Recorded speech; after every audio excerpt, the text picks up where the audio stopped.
join us today.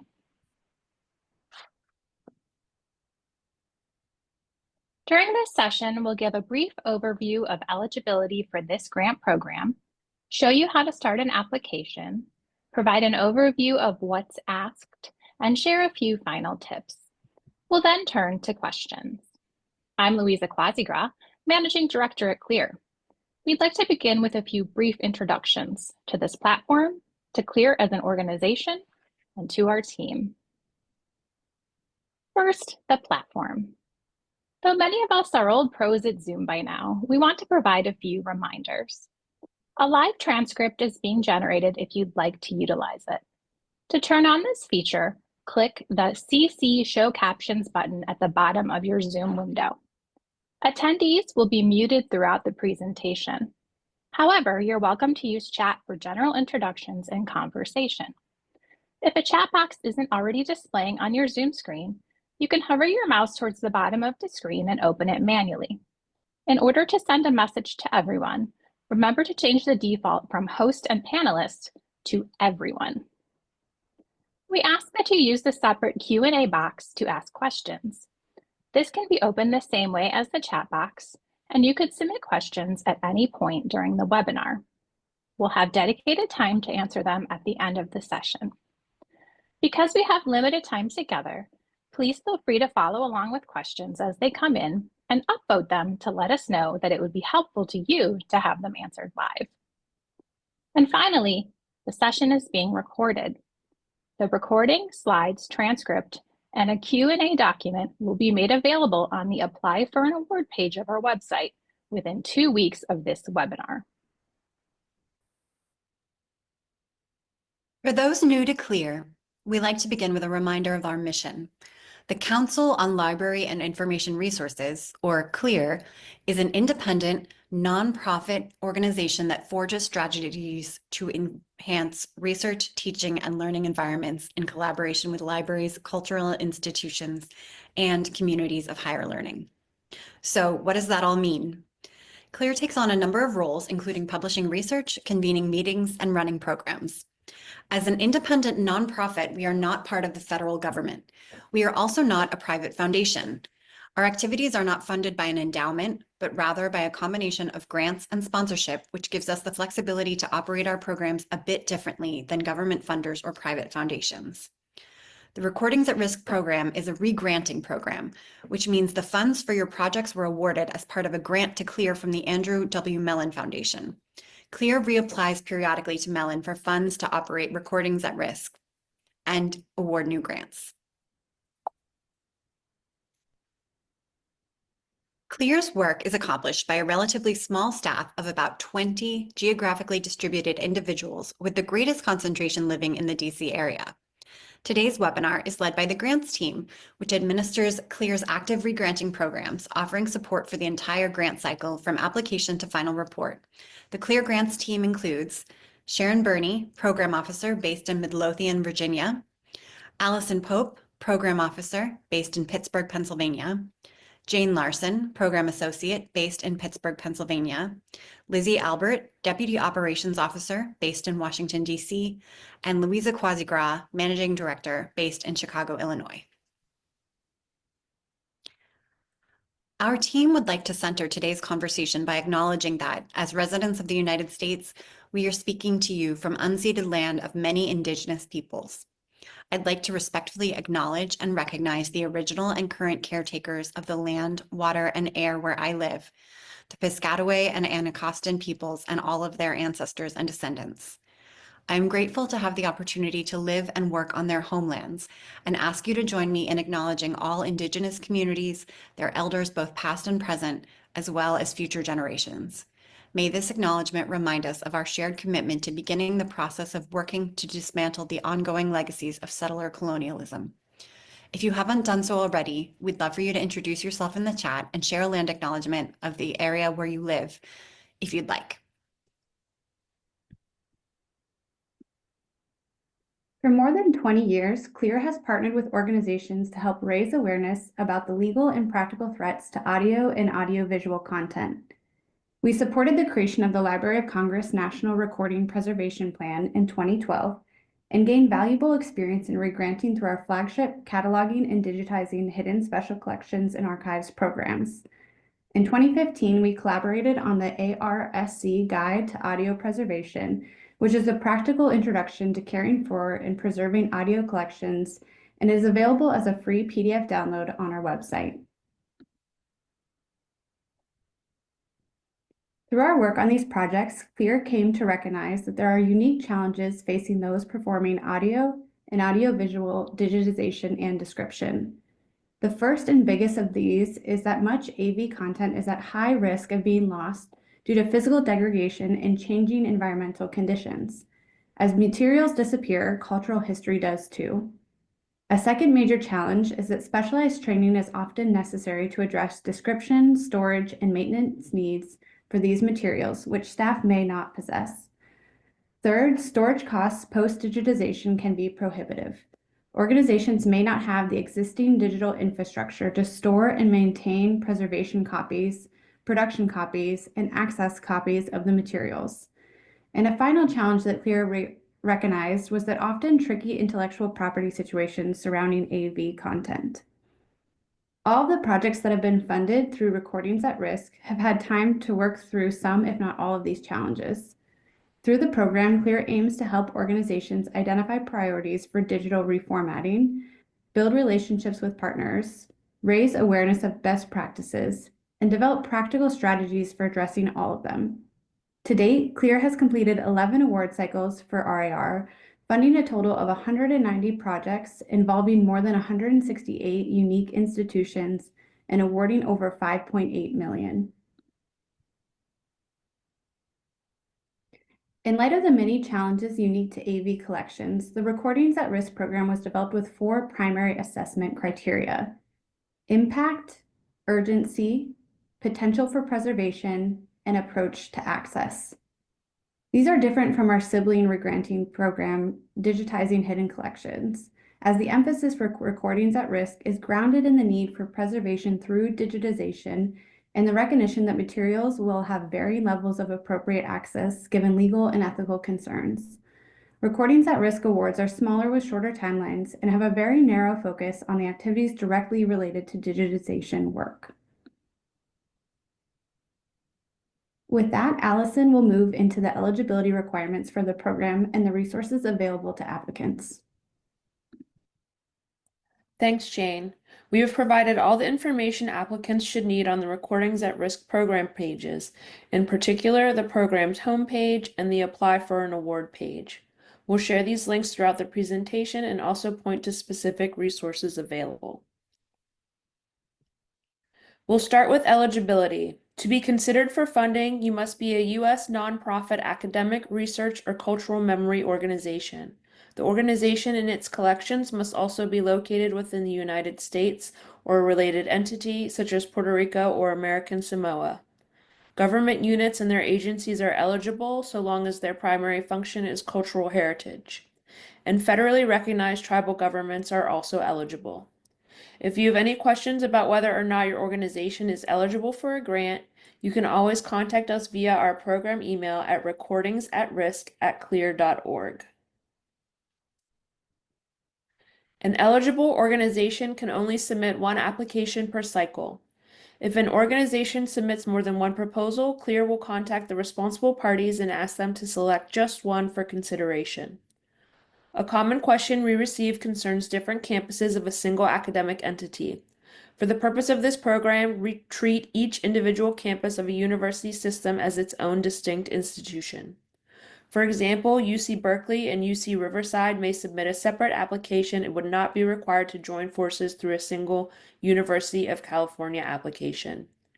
However, one of these universities would not be able to submit 2 applications from different schools or departments within the institution, such as one from the School of Law and one from the School of Engineering, or one from a campus library and one from a campus museum. Similar distinctions apply for national libraries and archives. Recordings at Risk does not have an official list of allowed or disallowed formats. We welcome applications as long as the format is audio and/or visual, is time-based in nature, so no still photographs or slides, and you can find a qualified external service provider or vendor that can perform digital reformatting in an appropriate way for the format and condition of the physical materials. It is important to note that the program was designed with analog to digital reformatting projects in mind. While Born Digital AV content is no less important and is surely at risk, it is not the focus of this particular program at this moment. There are, of course, a few formats that blur the lines when it comes to the analog-digital distinction, such as digital audio tape or DATs. This particular format, for instance, is eligible and certainly at risk. Files on a hard drive, however, in need of digital reformatting are not eligible. Don't hesitate to reach out to us to double-check the eligibility of a specific format. Let's review this brief flowchart of our most frequently asked questions to determine if your proposed project is a good fit for the Recordings at Risk program. 1. Is your organization a U.S. nonprofit, academic, research, or cultural heritage organization? Both the applicant organization and its collections must be located in the United States or an associated entity, for example, the Commonwealth of Puerto Rico or American Samoa. Grants may be made to government units and their agencies or instrumentalities, provided that cultural heritage is the primary function of the unit, and grant funds will be used for charitable purposes within the scope of the Recordings at Risk program. Indian tribes, Alaskan Native villages, regional corporations, and village corporations are eligible to apply for funding. Generally speaking, to be eligible for this program, applicants must be recognized by the IRS as tax exempt under one of the following: IRS Code Section 501c3, IRS Code Section 115, IRS Code Section 170c1. Grants may be made to government units and their agencies or instrumentalities not organized under IRS Section 501c3, provided that collecting and disseminating scholarly and cultural resources are among the primary functions of the unit, and grant funds will be used for charitable purposes within the scope of the Recordings at Risk program. 2. Is your collection located in the U.S. or an associated entity? Both the applicant organization and its collections must be located in the United States or an associated entity. 3. Is your collection owned and held by your organization? The materials nominated for digitization must be owned and held by the eligible organization and cannot come from an individual's personal collection or one held by a for-profit organization. Eligible format materials may include audio, open reel audio tape, compact cassette, shellac, vinyl, lacquer disc, wax cylinder, wire recording, microcassette, digital audio tape, DAT, compact disc, mini disc, video, VHS, U-matic, 8mm, Betamax, Betacam, digital 8, DV, mini DV, film, 8mm, 16mm, 35mm, and Super 8. You can read our full eligibility requirements on our Apply for an Award page. Our timeline for Cycle 12 began on January 14, 2025, when the call for proposals opened. Proposals are due on April 14, 2025. Recipients will be announced in early August 2025. We always notify applicants individually before the public announcement is made. All projects must be between 3 and 12 months. For Cycle 12, all project work should take place between September 1st, 2025 and August 31st, 2026. This is our final planned cycle of Recordings at Risk at this time. An independent team is conducting an assessment of the program, and we are actively discussing its future with the Mellon Foundation. However, we cannot yet confirm if or when the next funding cycle will take place or whether the program structure will remain the same. We encourage you to sign up for our grants and programs newsletter for upcoming cycle announcements. The Apply for an Award page has a wealth of information to assist your grant writing process. Of particular note are the template budget documents, frequently asked questions, and a number of sample applications that may help inspire your proposal. We are regularly reviewing the resources we provide and often update these in response to common questions or issues that we see. Perhaps the most important resource on this page is the Application Guidelines and Template. This is a single document providing step-by-step application instructions, explanation, and space for drafting responses. You can access it by clicking the View Guidelines at the top of the page. We've shared a screenshot of the first page of that document.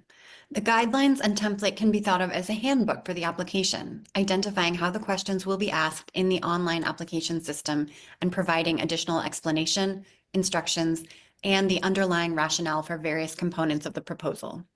Some of what is covered in the guidelines will be mentioned here in the webinar and on the application form itself, but always reference the guidelines for a more comprehensive explanation of the application questions and requirements.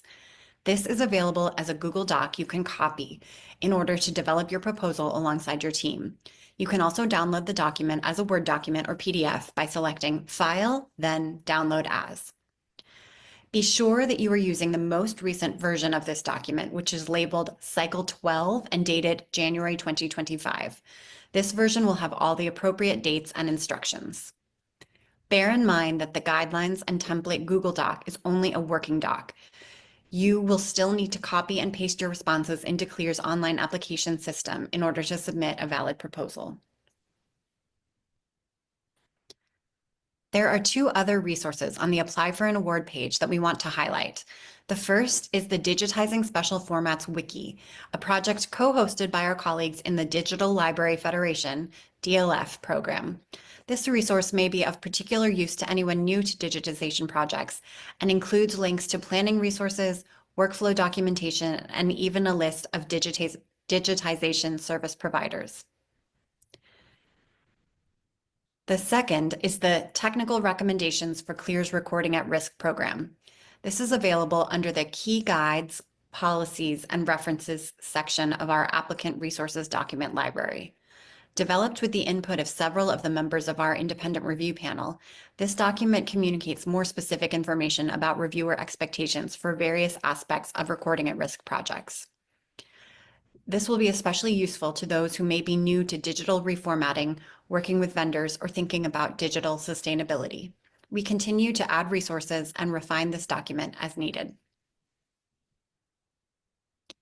Next, we'll take a look at how to begin filling out the application. Jane? Once you've confirmed your eligibility as well as your project's alignment to the program, you may be ready to start your application. You'll do this through our online grant management system, SurveyMonkey Apply, also known as SM Apply, which you can reach by clicking the Apply Here button on the Apply for an Award page. The first step in the application process is registering for an account.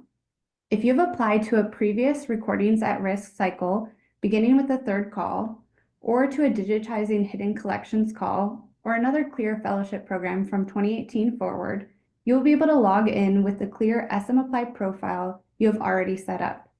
You can use the Forget Your Password prompt if you need a reminder for that information.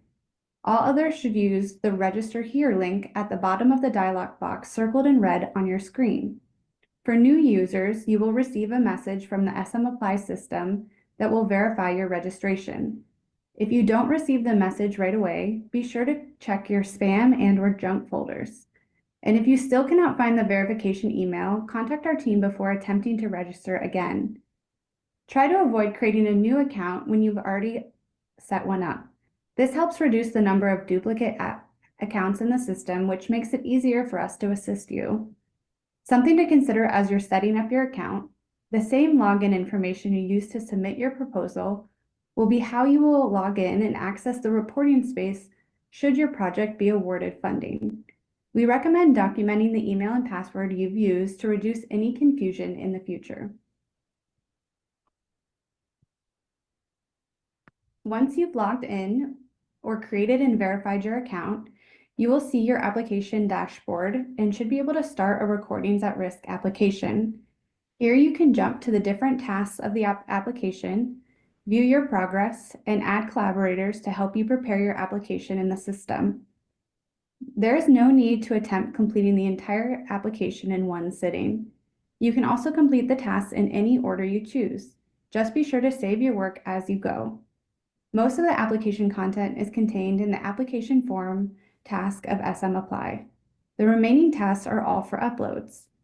When referencing the guidelines and template, you'll notice cross-referencing to actions that require an upload. This is our attempt to help applicants understand how all of the pieces of the application fit together thematically, even though the online system separates uploads to be added at the end. We've tried to make all of this as clear as possible in our supporting documents, but if you have any questions or suggestions of how we can make it even better, email us at recordingsatrisk@clir.org. Next, we'll do an overview of the different components of the application. The application is composed of 9 sections listed here. I'll pause for a moment to remind you that if any questions have come up or if you think of any as we dive into these sections, feel free to submit them in the Q&A box. And as noted, all required uploads are added at the end of the process, even though we'll be talking about them as parts of these sections. The first section of the application is the project summary.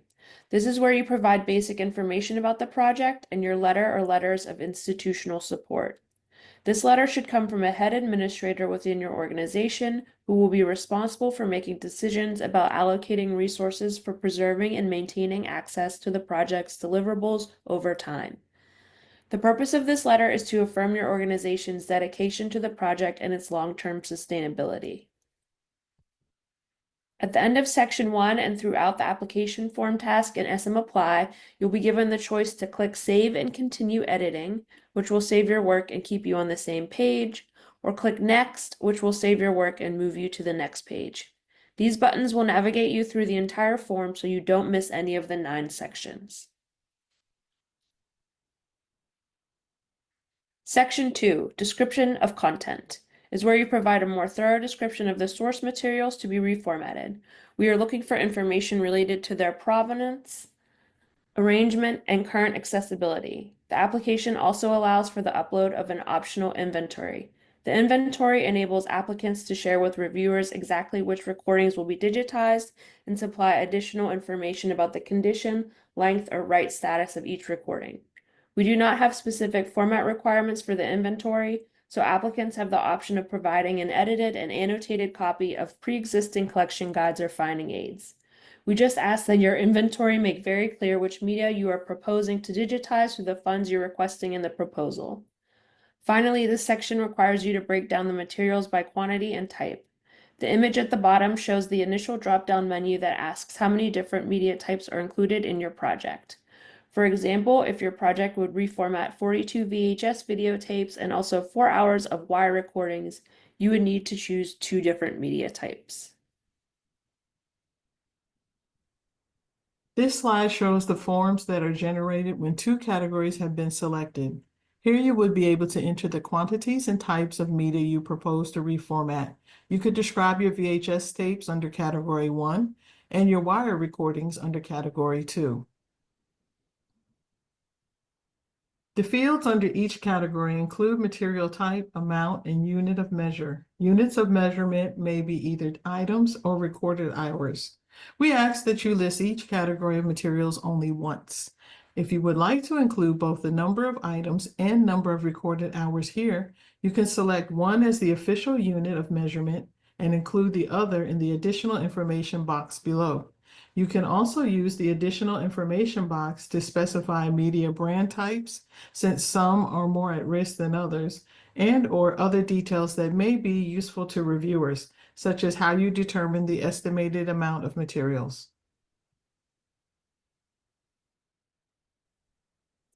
Section 3 concerns scholarly and public impact. Along with risk of loss, scholarly and public impact are the primary criteria upon which applications to this program are assessed. CLIR instructs reviewers to prioritize projects that include collections that are of high importance to a variety of disciplines and uses, and will have broad national and/or international impact on the creation of new knowledge or experiences. This is your opportunity to make a compelling case of the potential impact of your nominated materials. In addition to your own statement in this section, the application also requires that you provide at least one and up to 3 external letters of support from experts familiar with the collection to help you make your case. The letters cannot come from individuals directly connected to the project, and it is strongly recommended that you get support letters from individuals outside your home institution and, when possible, outside the local region to help demonstrate wider interest. That being said, if there is a local scholar who is really the best person to support your project, then it likely makes sense to ask them for a letter.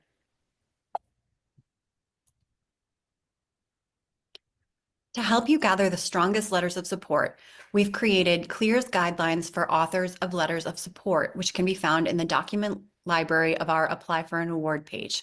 We encourage you to share this document with all of your letter writers to help guide the process and provide context for the request. Section 4 concerns risk assessment. Here is where the urgency of the proposed project is explained. Competitive applications will demonstrate the organization's understanding of these risks, their strategic priorities for mitigating these risks, and how the proposed project advances those priorities.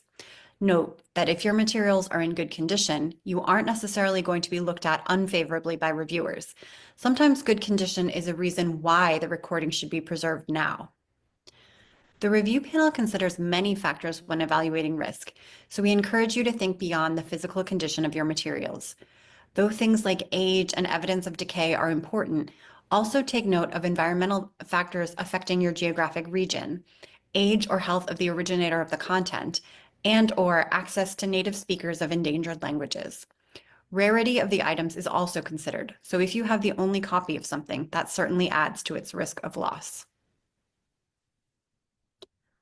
The Rights, Ethics, and Reuse section helps reviewers assess an applicant's understanding of the legal and ethical issues affecting access to the nominated content and evaluate the proposed approach.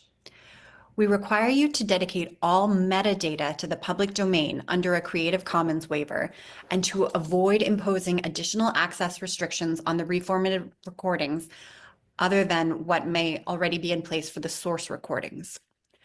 While this program does prioritize preservation over access, reviewers strongly prefer that applicants avoid creating unnecessary barriers to access, since such barriers inhibit a project's impact.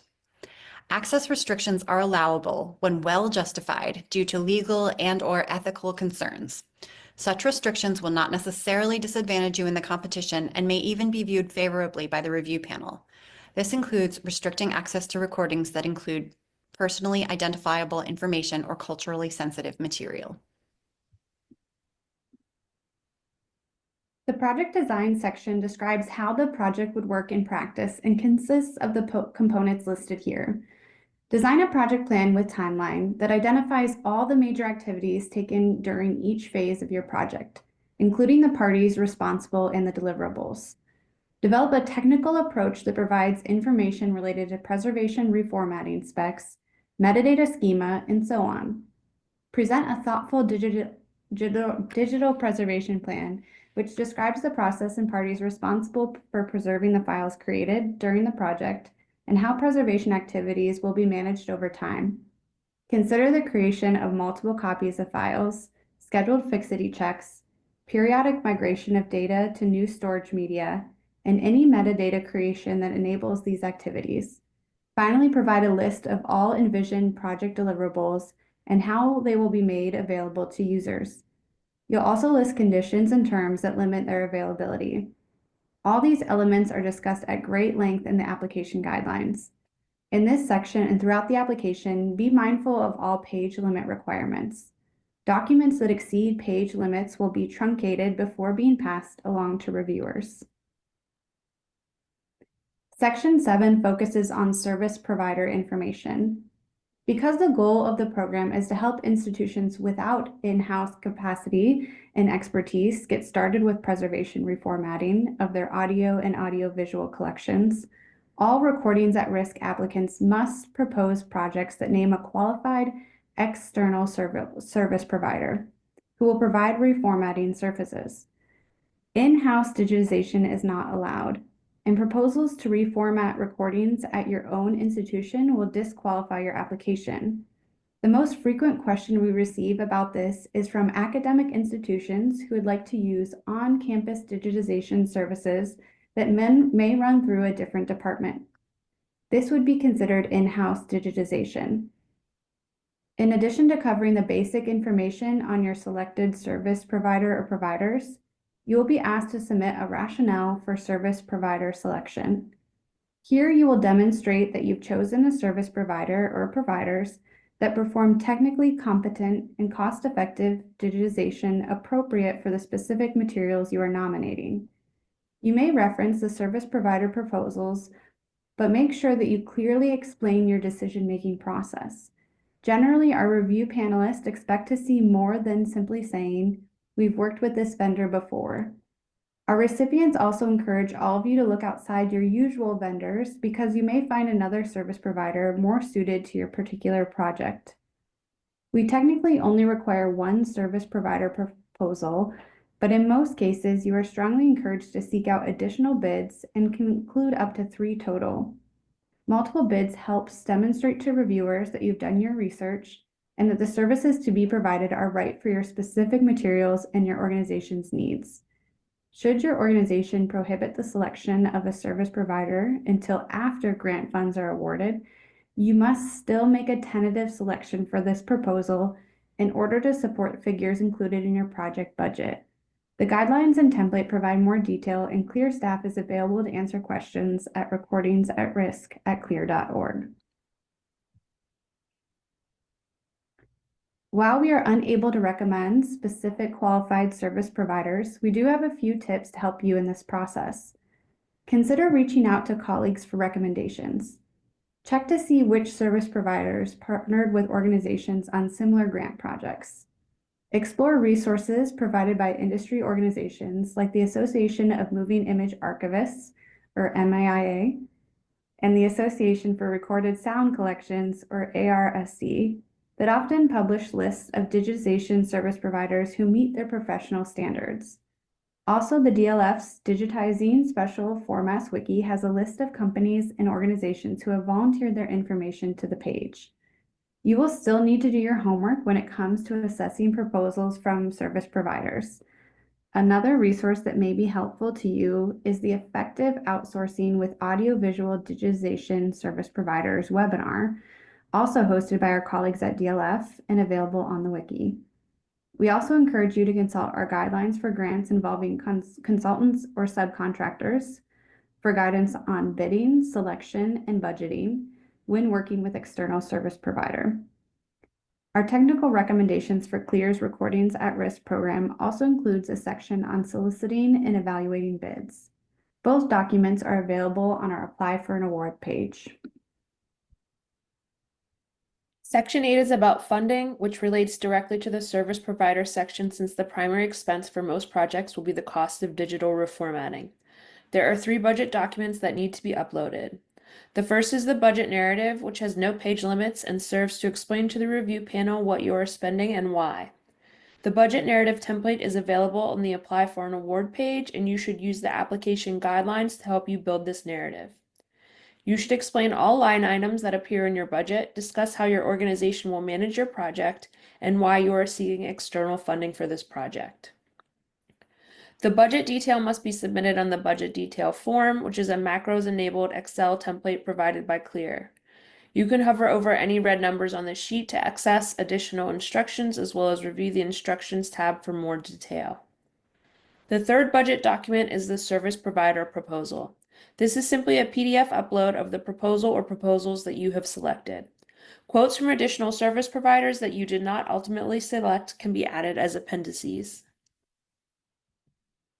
All allowable costs within the request, which includes any costs from your service provider, should be directly related to preservation reformatting of nominated materials and may include costs charged by a service provider related to stabilizing media for the purposes of preservation reformatting, conducting preservation reformatting, or basic metadata creation, shipping of materials to the service provider, and insurance for materials during shipping and handling by the service provider.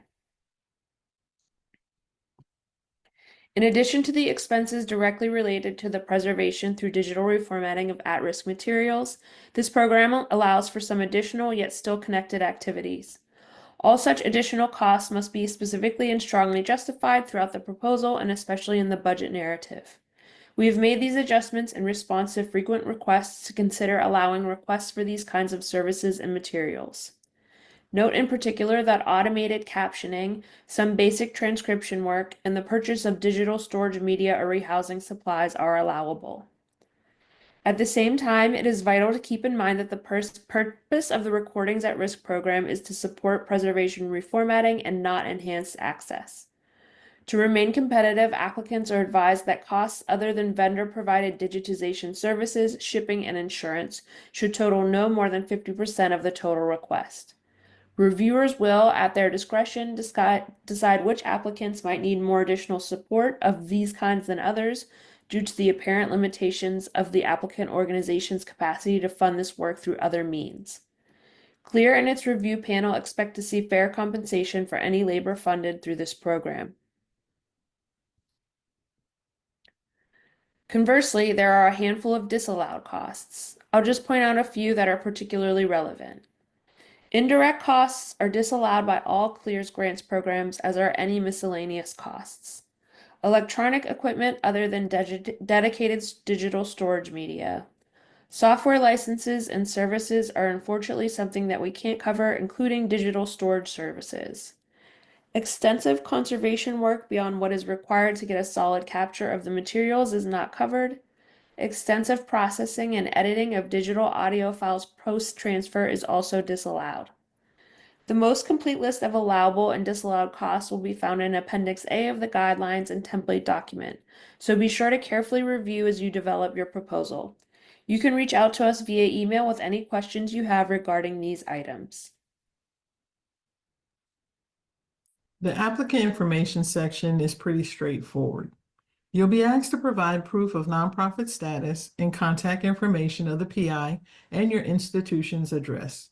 You will be given the option of submitting proof of nonprofit status one or two ways: by entering your IRS EIN number or by supplying your IRS determination letter or other approved document.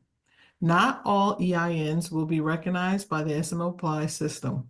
So if it does not work, just plan to upload the appropriate document. And as always, let us know if you have any questions or issues. The final component of the application is an optional additional information section where you can upload appendices. Keep in mind that you should use this judiciously and only include additional information that clearly and directly supports your main proposal. Reviewers will prioritize the main application form and required components and will be unlikely to do more than skim additional documents that are especially lengthy or tangential to the proposal. It can be helpful to highlight particular points or details you want reviewers to notice, rather than expect them to wade through 100-page finding aids or pages of photographs of very similar looking items. You want these supporting documents to build reviewers' excitement about your project rather than to frustrate or confuse them. Allowable uploads are listed in the guidelines and include summary documentation of collection assessments, accession documentation, donor agreements. This is handy to reference when discussing rights issues. Photographs of the nominated materials to show their physical condition. These are especially helpful to prove the at-riskness of your items. Audio-video samples relevant to the nominated materials. These can help make the case for scholarly impact. Sample metadata records or even mock-ups of how records will appear to users online. These can help illustrate the technical plan and how access will be provided to deliverables. As mentioned earlier, extra service provider proposals can be added here as well. We're nearing the end of our presentation, so feel free to submit questions in the Q&A box for us to address. We may not have time to address all questions today, So please join us again for our Q&A webinar on February 26th, which will be dedicated to answering your questions. The link to register can be found on our Apply for an Award page, and we will send it in the chat. You are also welcome to email us at recordingsatrisk@clir.org. Project planning in the best of times can be challenging. So we wanted to take a moment to make a few specific notes to all of you working on applications right now. One of the most common reflections we hear from recipients is that additional time should be factored into project timelines. The program limits projects to no more than 12 months.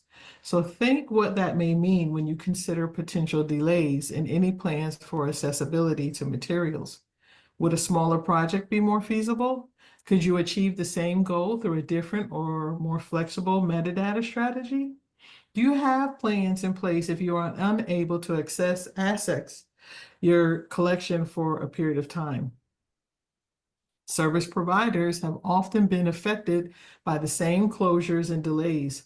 So think about how that may translate to your project.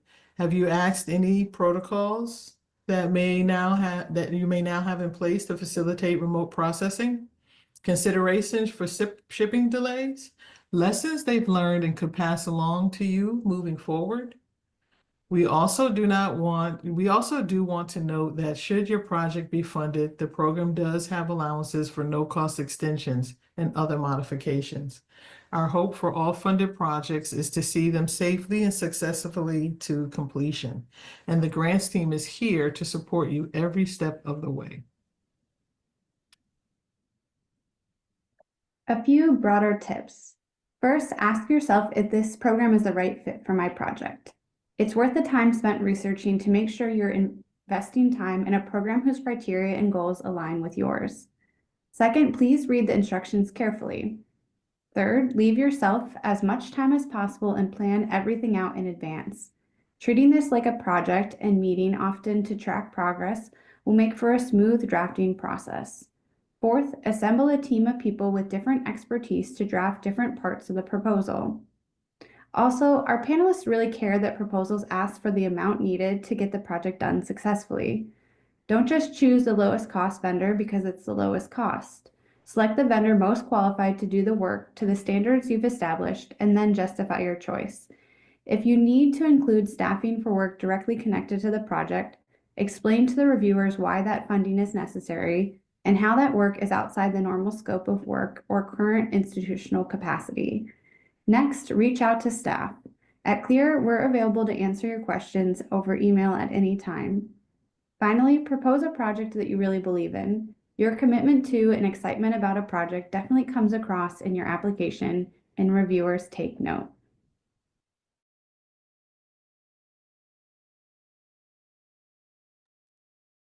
Okay, thank you. We're going to get into questions now. And if we run out of time to answer all your questions today, we will be sure to provide written answers in the Q&A doc that will be posted alongside the recording. And please note that we'll be hosting a full hour-long session completely dedicated to questions and answers on February 26th. Give us at least a week to get up the Q&A docs for you to see. We try to get it sooner than that, but if not, and also be aware that we may, we're having the questions ported over into a document for Alyson and I to review. So if we don't go in order, we're going to try to get to you as soon as possible. And on that note, Alyson, do you want to take the first one? Sure. Is this an LSO?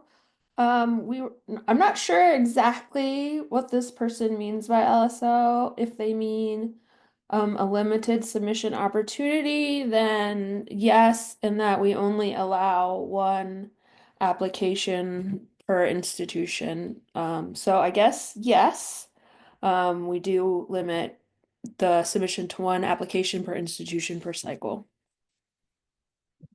And as a reminder, this is a regranting grant from the Mellon Foundation.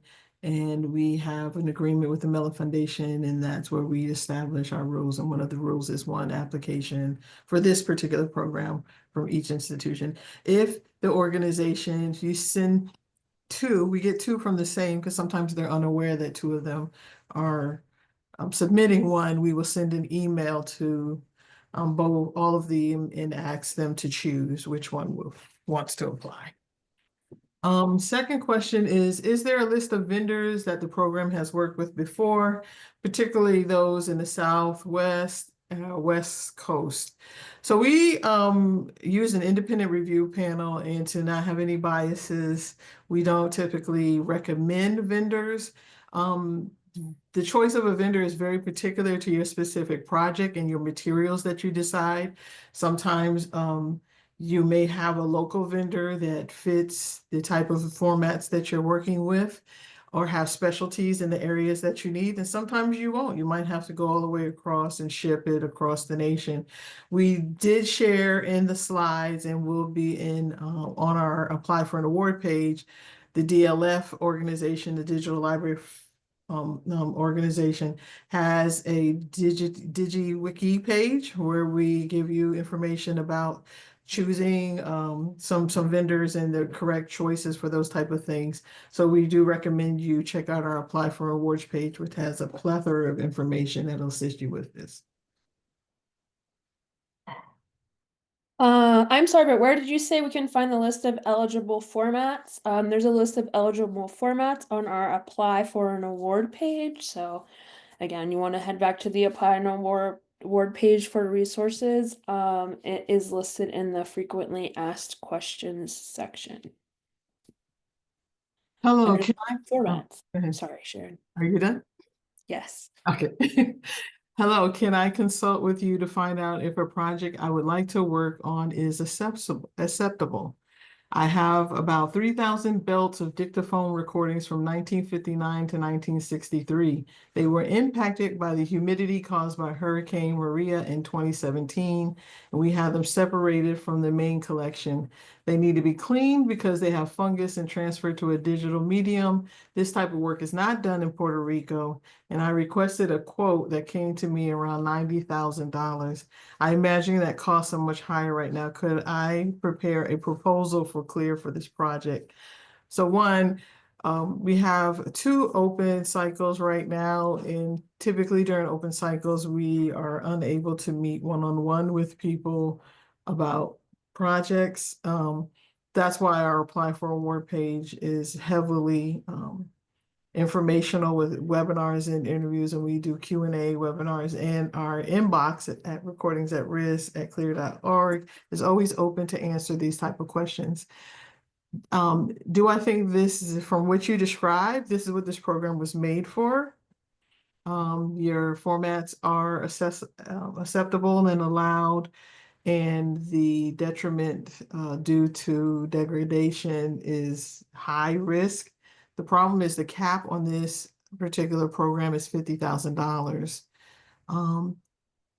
Some suggestions would be cost share, if that's possible, for the overage that you would do from your organization, or you might want to try to put together a smaller amount of materials that brings it in under the $50,000 limit. So maybe not all of it. You could do part 1 of the digitization project, and then possibly work on doing that as a second option much later. Yeah, we have had projects successfully apply in phases to do chunks.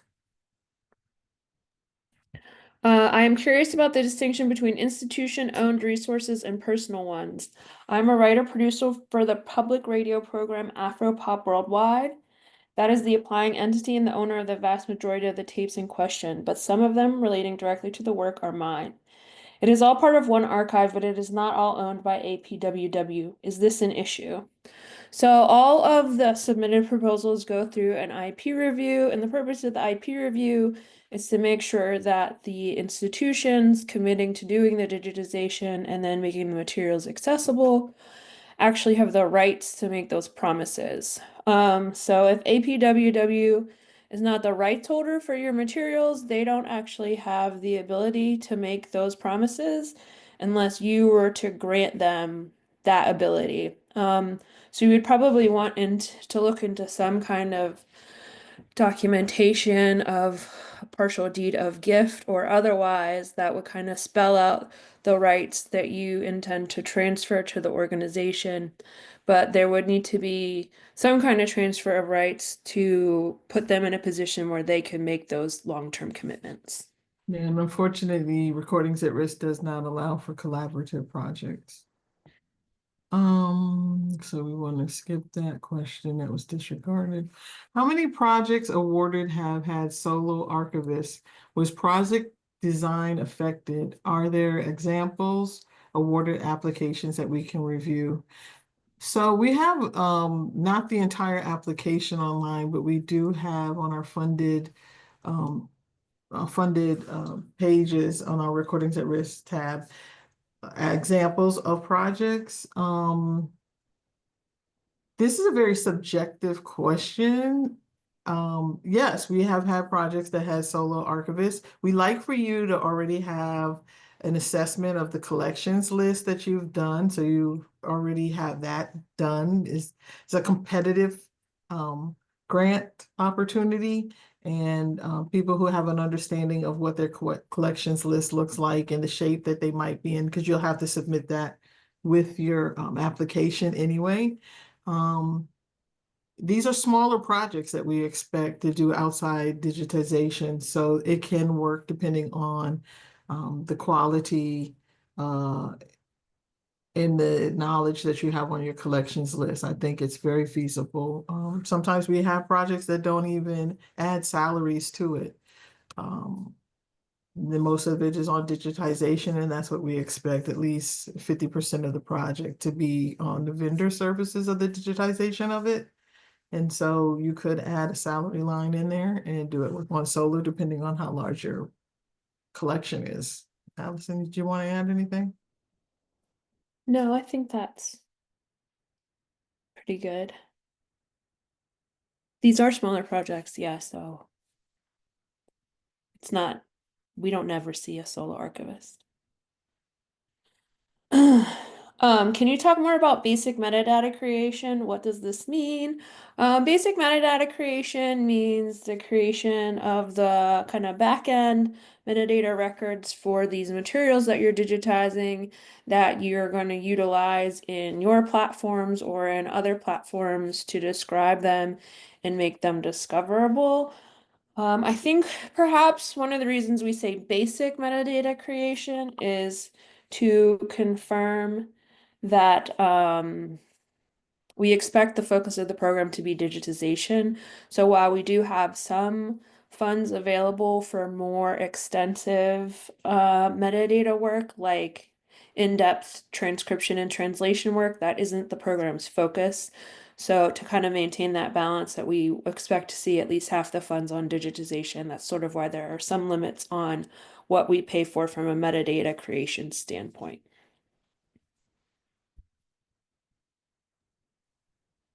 Did you say that expanding access to the materials is not a focus for the selection of the projects awarded? We use an independent review panel, and it's not the sole focus of the selection criteria. As stated previously, part of the selection criteria is the at-riskness of the materials that have been nominated. What kind of, are they, going to be lost permanently and forever? We do like the scholarly impact and a broad geographic scope for the materials that are being nominated. We're trying to make this accessible to scholars so that they can continue to do the work that they do. So a broader appeal would be nice. It's not the major focus, though. It's a very cohesive storytelling. We tell you to tell the story of your application. Why are these collections important? What is the risk of being lost permanently? Is this a feasible project, fiscally feasible project? And do you have constraints to be able to to do this work without our help? And yes, we want the metadata to be made publicly accessible so that scholars can reach this. So that is important, unless, you can say, well, there's a reason we can't have public access to this because this is very sensitive materials. It would put, the subjects and the materials at risk of harm, et cetera, et cetera. But the explanation of all of this is what's most important. If both University IRS Code 115 and University Foundation IRS Code 501c3 are eligible, which applicant would you prefer? It doesn't matter to us particularly, whatever works better for your organization. I imagine you probably have some kind of grants office or an OSP, whatever is their preference, as long as both entities are eligible. We're going to loosely refer to you internally as the university, whether you're the foundation or the regents or the university itself. But we see those types of applications every year, and whichever works best for your processes is fine. Sorry. Yeah, thank you, Jane. Is reformatting CDs with photographs an allowable cost? We consider CDs born digital materials for the sake of this program. And the formats are basically audio and audio visual. So we're thinking when we say that reels to reels, VHS, 8mm and things like that, cassette tapes, DATs. But a collection with the entire collection of CDs would not be eligible. For government units, agencies, or instrumentalities, is it possible to receive a confirmation of eligibility through an abbreviated proposal before the full project proposal effort is undertaken, or is a full submission with a potential review panel disqualifying the application only available at that time? You can email us at recordingsatrisk@clir.org to ask basic eligibility questions. Most of the nuance around government units, agencies, or instrumentalities is the requirement that they're actually engaged in cultural heritage of some form. So typically it's a matter of what is your department and what are you trying to do, and it doesn't necessarily take an abbreviated proposal to tell us that. We just need to know who you are, what that agency does on a daily basis, and what they're trying to digitize. And we can answer that for you via email. Can you recommend other grants for preserving AV materials, especially for non-academic institutions? One, on our apply for an award page at the bottom, you will see a related funders section where we put links to other organizations that are providing grants, possibly that would fit in it if your proposal doesn't fit ours. Secondly, our program is open to non-academic organizations, nonprofits, any cultural heritage organizations that any organizations that cultural heritage and preservation is a part of their main purpose. So I would also just shout out some of the regional conservation centers. I think it's maybe federally funded, but like the Midwest Conservation Center, the Balboa Art Conservation Center. I think there's 6 for the different regions, and a bunch of them have AV preservation assistance.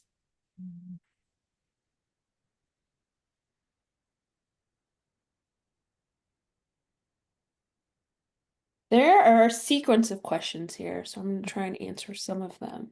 Will you explain what you mean by storing or providing metadata and its role in the digitization process or grant? So we require that the metadata is made publicly accessible, even if the materials are not, so that people know that you have the materials, like researchers know of their existence, and they can come to you to request access to them, even if they're not publicly accessible. So that is the requirement for metadata being public and Creative Commons licensed. Are we able to see previous grant recipients' budget spreadsheets? We have previous applicants on the website. I cannot remember off the top of my head if we include the budgets in those applications. We have Believe examples of a we don't. budget. We Okay. have application, we have an example of what the budget looks like. Yeah, so you want to go to the apply for an award page for that. Are we able to purchase archival materials? Yes, rehousing materials are eligible or an allowable cost. And to see full list of the allowable and disallowed costs, you'll want to check out our application guidelines. We'll drop a link to that, but that's definitely on the apply for an award page. Well, you want me to get this one, Alyson? Hold on, they have one more question. Okay. Yeah, that's what I I was don't thinking. know what the end of this last question is, but it seems like it's about partnership. So I just want to say that this particular grant is not open to collaborative partners in the way that Hidden Collections is. You only have one institution that applies, but you are allowed to use outside organizations as consultants or vendors. Yeah. I Okay. think that's all that chunk, sorry. That was a lot. We submitted a CLIR application last year that was not awarded, but we had positive reviewer feedback. And it was recommended that we try again with the same project with the addition of an inventory. Will a resubmission like ours be reviewed in light also of the feedback from last year? Or should we mention this ourselves in our application? This is a great question. Most people do not get the grant on the first time around. We have a lot of resubmissions. And one of the first things the independent review panel will look for is, did they take our advice from last year? So there's a part in the question that will ask you if this is a resubmission. And then it is on you to talk about what you have done differently from last year, or show that you've taken the suggestions that the reviewers got and make a better proposal this year. This is why we take the time to give feedback and comments to people so that they can reapply and hopefully take in the suggestions that were given and create a better proposal for this year. So yes, you're on the right track. We're And- slightly over time, but I think we only have one more question. Okay. So I'm going to try and knock that out, and then we'll put up the last slide.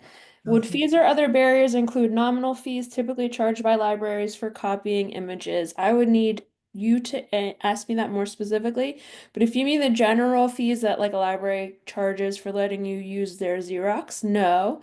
We mean if you have watermarked images or if you charge for the download of high resolution images, that is what we mean by nominal fees or other barriers. And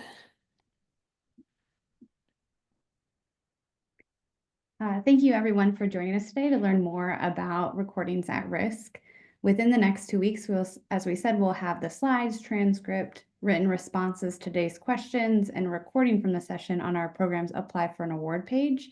If you have any additional questions, you can always reach out to the CLIR grants team at recordingsatrisk@clir.org, and we'll monitor our program's inbox and do our best to reply to you promptly.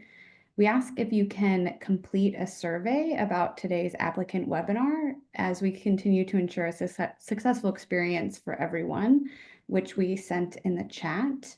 And then don't forget that applications are due April 14th.